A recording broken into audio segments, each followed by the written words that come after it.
Salut tout le monde, c'est Robin de la Biblio du VTC, j'espère que vous allez bien dans cette nouvelle vidéo. Jérôme m'a posé une question hier par email. Salut Robin, j'ai reçu ma carte VTC, je voudrais immatriculer ma société. Peux-tu me donner des conseils sur le nom de société?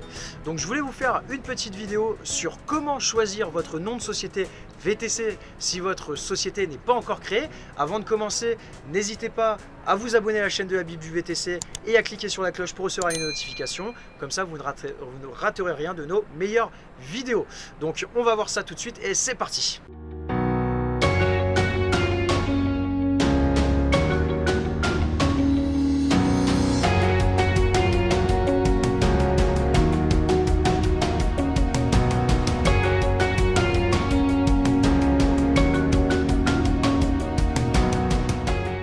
Donc alors, choisir son nom de société, c'est quelque chose qui est fondamental parce que de connaissance de cause, enfin mon associé du moins, Hamza, a eu lui des problèmes puisqu'il s'est fait attaquer. Il avait créé une société à l'époque qui s'appelait Blackbird et n'avait pas bien vérifié si le nom de société était protégé ou non.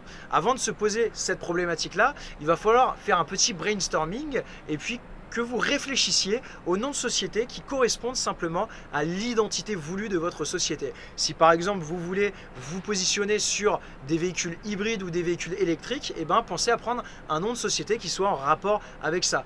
Si vous voulez vous positionner sur de la clientèle très haut de gamme, eh ben, vous pouvez utiliser un nom comme Prestige. Nous, on avait une société où on travaillait que avec du haut de gamme qui s'appelait Prestige Partners.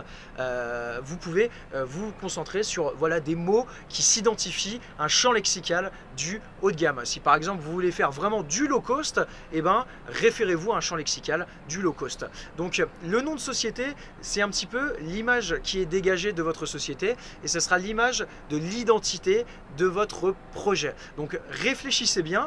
Donc c'est pas forcément je vois beaucoup de personnes qui mettent leur nom de famille plus drive ou plus driver ou plus transport. Selon moi, c'est pas terrible de faire ça. Essayez de faire preuve d'originalité et surtout lorsque vous avez trouvé un nom de société tout simplement que vous aimez et qui correspond un petit peu à vos attentes et à la visualisation de l'identité de votre futur projet, allez bien vérifier si ce nom de société n'existe pas déjà. Donc pour aller vérifier, vous avez plusieurs sites internet qui existent.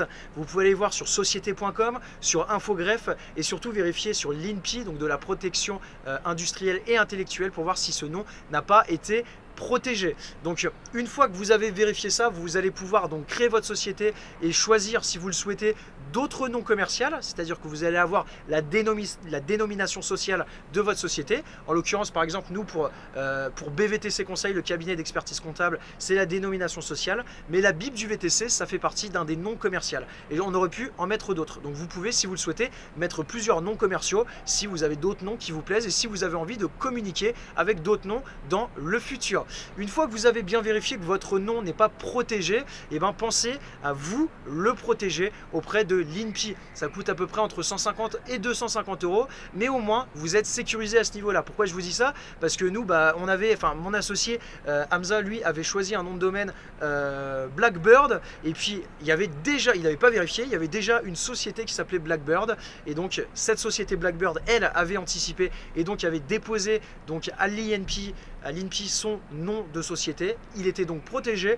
Il a envoyé un courrier recommandé à Hamza en le mettant directement en demeure et en lui disant que s'il ne changeait pas de nom dans les plus brefs délais, il allait l'attaquer en justice. Ça, c'est des cas qui existent et qui apparaissent tous les jours. J'ai beaucoup de clients qui ont rencontré ces problématiques. Donc, essayez de vous couvrir à ce niveau-là. Donc, première chose, vous trouvez un nom de société qui est un petit peu original et qui est en arborescence et en rapport avec votre positionnement.